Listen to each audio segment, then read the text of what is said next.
Hey, tin soldier, you gonna ignore a real fighter? I've got more combat experience in my pinky than you've got in your whole body. Today you'll learn about the story of Marcus "Thunder" Rodriguez, a decorated MMA champion whose moment of disrespect at Arlington National Cemetery led to an unforgettable confrontation that would change his perspective forever. Get ready for a narrative full of tension, honor, and unexpected revelations. Before we begin this incredible story, don't forget to like the video, subscribe to the channel, and tell us in the comments where you're listening to this story from. The scorching July sun beat down mercilessly on Arlington National Cemetery as hundreds of tourists gathered around the tomb of the unknown soldier. Among them stood Marcus Rodriguez, 28 years old, his muscular frame barely contained within a tight black tank top that displayed his numerous tattoos. Fresh off his latest UFC victory just 3 days prior, Marcus felt invincible, his ego inflated by the constant praise from fans and media alike. Marcus had come to Arlington with his entourage of 5 friends, all riding the high of his recent championship defense. They laughed loudly, took selfies, and treated the sacred grounds like just another tourist attraction. The humid Washington air seemed to amplify their boisterous behavior as they pushed through the crowd, demanding better viewing positions. "Move it, people! Champion coming through!" shouted Jake, Marcus's longtime friend and self-appointed hype man. The group's disrespectful attitude drew disapproving glances from other visitors, but Marcus thrived on the attention, both positive and negative. As they approached the pristine white marble tomb, Marcus noticed the sentinel standing guard. Staff Sergeant David Chen, a 26-year-old soldier with an impeccable military bearing, maintained his ceremonial watch with unwavering dedication. His crisp uniform, polished rifle, and measured steps represented everything Marcus had never understood about discipline and sacrifice. "Look at this robot," Marcus whispered to his friends, loud enough for nearby visitors to hear. "Bet I could make him break character." His friends snickered, encouraging his increasingly inappropriate behavior. The crowd around them began to sense the tension building. Families with children started moving away, while veterans in the group shot stern looks at Marcus and his crew. The sacred atmosphere of the memorial was being poisoned by their presence, but Marcus seemed oblivious to the growing disapproval surrounding him. Marcus pulled out his phone and began recording, his voice carrying across the silent crowd. "Yo, Thunder Rodriguez here at Arlington, about to show you how a real warrior handles business." He stepped closer to the rope barrier, his movements becoming more aggressive and theatrical. The sentinel continued his precise 21-step routine, his face a mask of professional composure despite the growing disturbance. But something in his eyes suggested he was acutely aware of the disrespect unfolding just feet away from the tomb he was sworn to protect. The tension in the air became palpable as Marcus's behavior escalated. What had started as mere disrespect was quickly transforming into something far more serious. The crowd of nearly 1,000 visitors watched in stunned silence as the MMA champion's ego drove him toward a confrontation that would define both men forever. "Hey, tin soldier," Marcus called out, his voice echoing across the marble plaza. "You gonna ignore a real fighter? I've got more combat experience in my pinky than you've got in your whole body." His friends erupted in laughter, but the sound felt hollow and inappropriate against the backdrop of such hallowed ground. Staff Sergeant Chen continued his methodical pace. 21 steps south turn, face east for 21 seconds, 21 steps north, turn, face west for 21 seconds. His routine had been perfected through countless hours of practice, each movement a tribute to the unknown soldiers lying beneath the marble. But Marcus interpreted this dedication as weakness, as an invitation to push further. "Look at this guy, probably never even seen real combat," Marcus continued, his voice growing louder and more aggressive. "I've been in the octagon with killers, real killers. This is just some dress-up game for tourists." He gestured dismissively at the ceremony, his words cutting through the reverent silence like a blade. An elderly veteran in the crowd, wearing a Vietnam War cap, stepped forward slightly. "Son, you need to show some respect," he said quietly, his weathered hands trembling with suppressed anger. "This is sacred ground." Marcus whirled around, his face flushed with arrogance. "Sacred? Old man, I've bled more in one fight than these toy soldiers have in their entire careers. Don't lecture me about respect when I'm the one actually fighting for this country's entertainment." The crowd's murmur grew more pronounced. Parents covered their children's ears while other visitors began pulling out their phones to record what was clearly becoming an incident. The weight of 1,000 disapproving stares should have been enough to stop any reasonable person, but Marcus was beyond reason now. Sarah Mitchell, a young mother from Ohio, visiting with her 8-year-old son Tommy, felt her heart racing as she witnessed the confrontation unfold. She had brought Tommy here to teach him about sacrifice and honor, but instead they were witnessing the complete opposite. "Mommy, why is that man being so mean?" Tommy whispered, his innocent question cutting through the tension. Marcus's friend Jake, sensing that things were spiraling out of control, tried to intervene. "Yo, Marcus, maybe we should just—" "Shut up, Jake," Marcus snapped, his attention completely focused on the Sentinel now. "I'm making a point here. These people need to understand what real strength looks like." Staff Sergeant Chen's jaw tightened almost imperceptibly, the only sign that he was registering the ongoing harassment. His training had prepared him for many things, but dealing with such blatant disrespect while maintaining his ceremonial duties required every ounce of his self-control.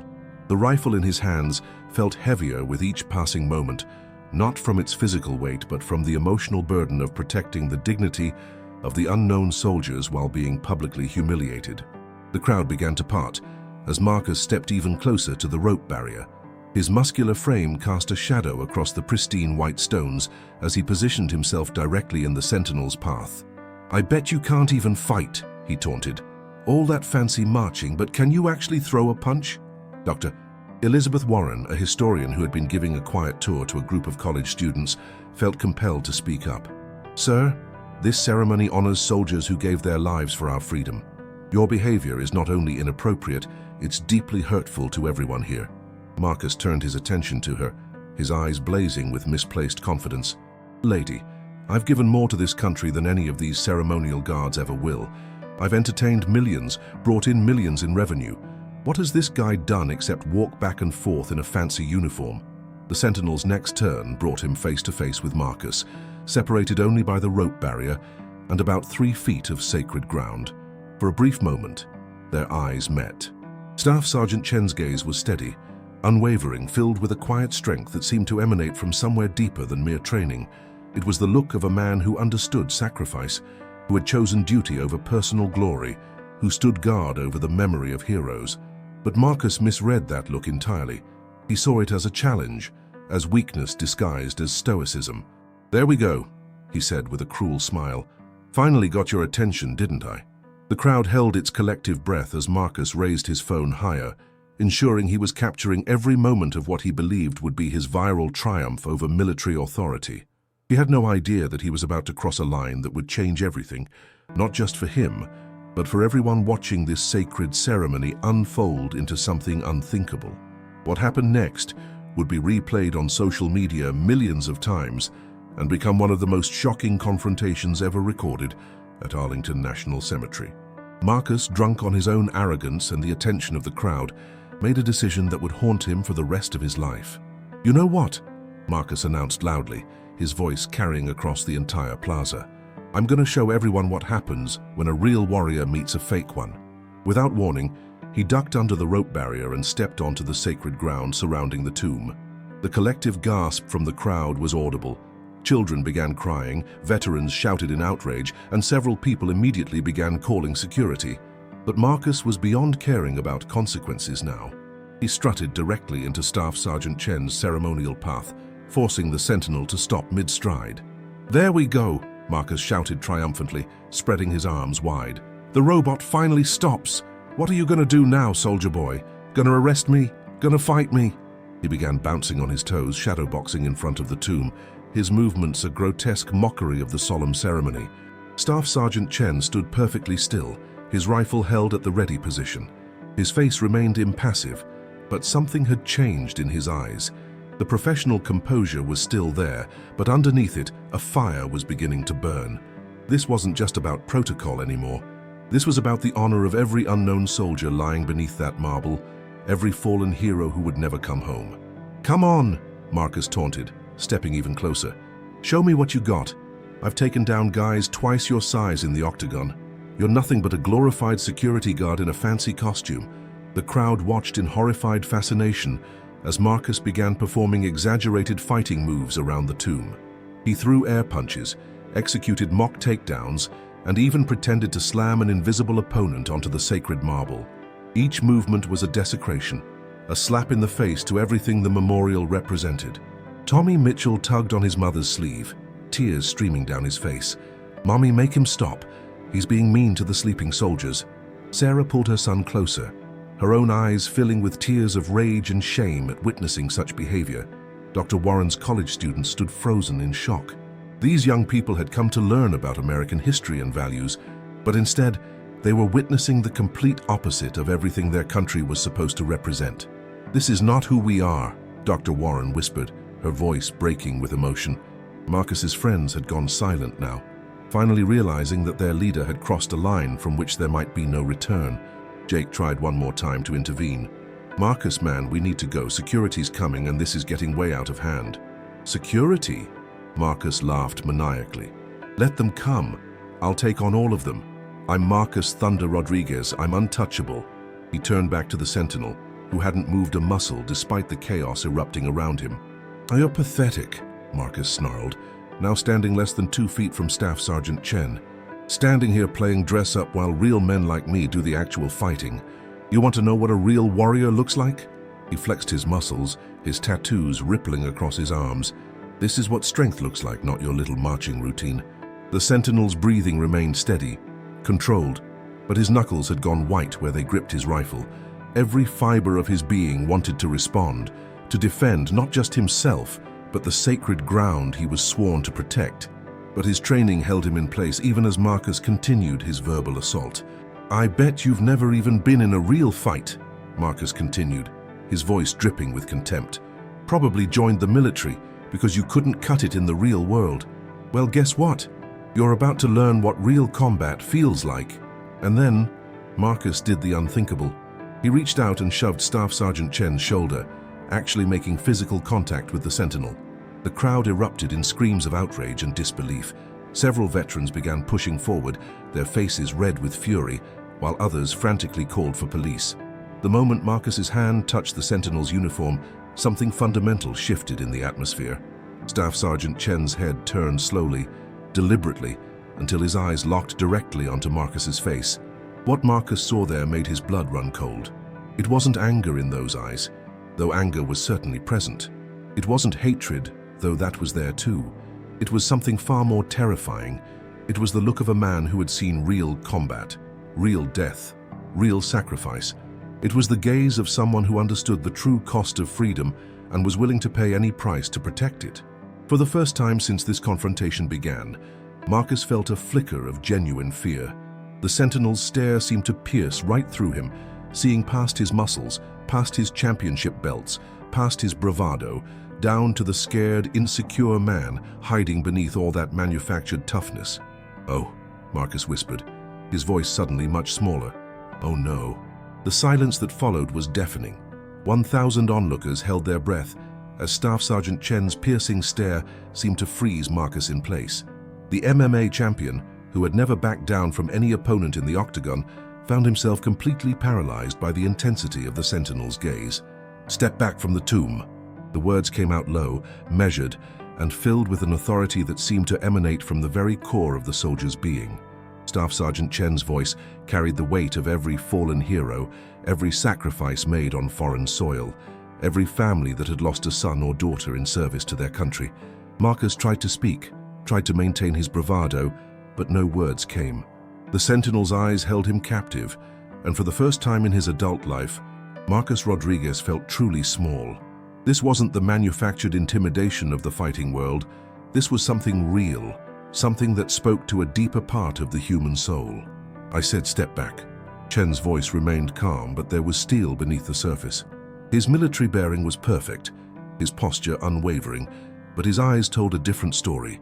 They spoke of deployments in Afghanistan, of carrying wounded comrades to safety, of standing over flag-draped coffins, and promising grieving mothers that their son's sacrifice would never be forgotten.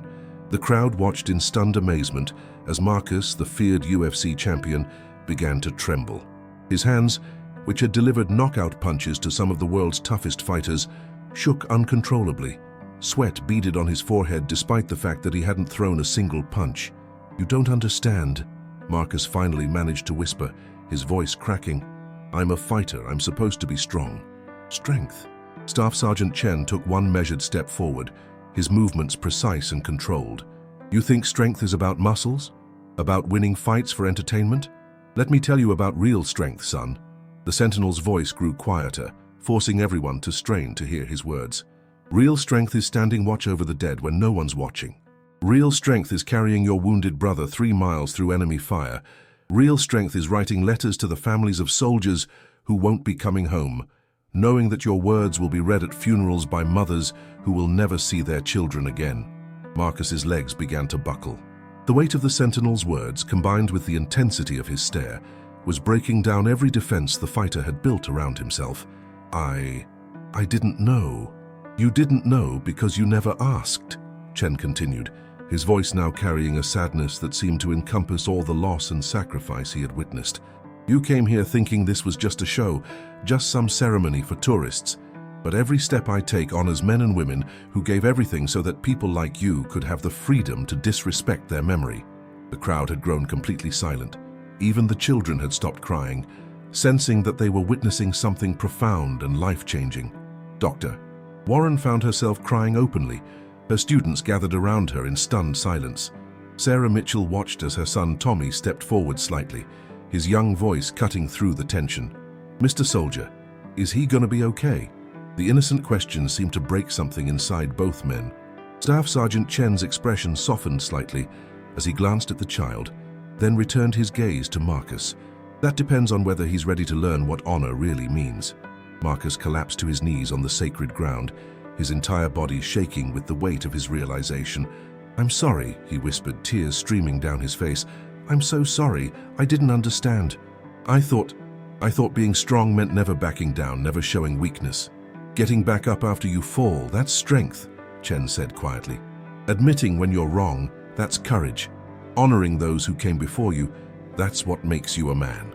The Sentinel extended his hand toward Marcus, not in aggression, but in an offer of redemption. "The question is, what are you going to do with this moment? Are you going to let it change you, or are you going to go back to being the same person who thought disrespecting the dead was entertainment?" Marcus looked up at the offered hand, then at the faces of the crowd surrounding him. He saw disappointment, anger, but also something else. Hope. Hope that maybe, just maybe, this moment could be the beginning of something better. "I want to change," Marcus said, his voice barely audible. "I want to understand. I want to be worthy of the freedom they died for." Staff Sergeant Chen nodded slowly, his stern expression finally showing a hint of approval. "Then stand up and let's start with learning how to properly honor the fallen." As Marcus slowly rose to his feet, the crowd began to realize they had witnessed something extraordinary. This wasn't just a confrontation between two men, it was a moment of genuine transformation, a reminder that even the most lost souls could find their way back to honor and dignity. What happened next would become one of the most powerful moments ever witnessed at Arlington National Cemetery. Staff Sergeant Chen, with infinite patience and dignity, began to teach Marcus the true meaning of the ceremony he had so callously disrupted. "Each step represents a year of the 20th century, Chen explained quietly, his voice carrying to every corner of the silent crowd. 21 steps south, 21 seconds facing east toward the city, 21 steps north, 21 seconds facing west toward the nation. Every movement honors the unknown soldiers who gave their lives so that future generations could live in freedom." Marcus listened with tears still streaming down his face, his entire worldview crumbling and rebuilding with each word. "I never knew," he whispered. "I thought it was just a show. The rifle I carry weighs exactly 9 pounds, the same weight carried by infantry soldiers in combat," Chen continued. "When I change guard, I inspect this weapon 21 times. Nothing about this ceremony is arbitrary. Everything has meaning, everything has purpose." The crowd watched in amazement as the Sentinel began to demonstrate the proper way to approach the tomb. His movements were fluid, respectful, filled with reverence for the sacred ground beneath his feet. Marcus followed awkwardly at first, but gradually began to understand the solemnity of each gesture. "These soldiers," Chen said, gesturing toward the marble tomb, "they represent every service member who died in combat, but whose remains were never identified. They are someone's son, someone's father, someone's brother. When I stand guard here, I'm standing guard over every family who never got to say goodbye. Marcus's transformation was visible to everyone present. The arrogant fighter who had entered the cemetery was gone, replaced by a man who was finally beginning to understand the true cost of freedom. "How do I make this right?" he asked, his voice breaking. "You start by understanding that strength isn't about what you can take, but what you're willing to give," Chen replied. "Real warriors don't fight for glory or money. They fight for something bigger than themselves." As the ceremony concluded, Marcus turned to face the crowd that had witnessed his breakdown and transformation. "I owe all of you an apology," he said, his voice carrying clearly across the plaza. "I came here today thinking I was strong, but I was just ignorant. These soldiers, this place, they represent everything I should have been honoring instead of mocking." The elderly Vietnam veteran who had tried to correct Marcus earlier stepped forward, his weathered face showing a mixture of anger and grudging respect. "Son, it takes a big man to admit when he's wrong. The question is, what are you going to do about it?" Marcus looked back at Staff Sergeant Chen, then at the tomb, finally understanding the weight of what he had witnessed. "I'm going to learn. I'm going to make sure that everyone who follows me understands what this place really means." 6 months later, Marcus Rodriguez would return to Arlington National Cemetery, not as a disrespectful tourist, but as a changed man. He would establish a foundation to bring underprivileged youth to visit military memorials, teaching them the lessons he had learned the hard way. His social media, once filled with boastful posts about his fighting prowess, would become a platform for honoring veterans and educating others about the true meaning of sacrifice. The video of his confrontation with Staff Sergeant Chen would indeed go viral, but not in the way Marcus had originally intended. Instead of showcasing his dominance, it became a powerful reminder that true strength comes from humility, respect, and understanding the sacrifices made by others. As the crowd finally began to disperse that day, many visitors approached Marcus to shake his hand, not because he was a famous fighter, but because he had shown the courage to change. The frozen stare that had initially shocked him had ultimately saved him, transforming a moment of disgrace into an opportunity for redemption. Staff Sergeant Chen resumed his ceremonial duties, his steady pace once again marking time in honor of the fallen. But something had changed in his expression too. He had not only protected the dignity of the tomb, but had helped guide a lost soul back to the path of honor.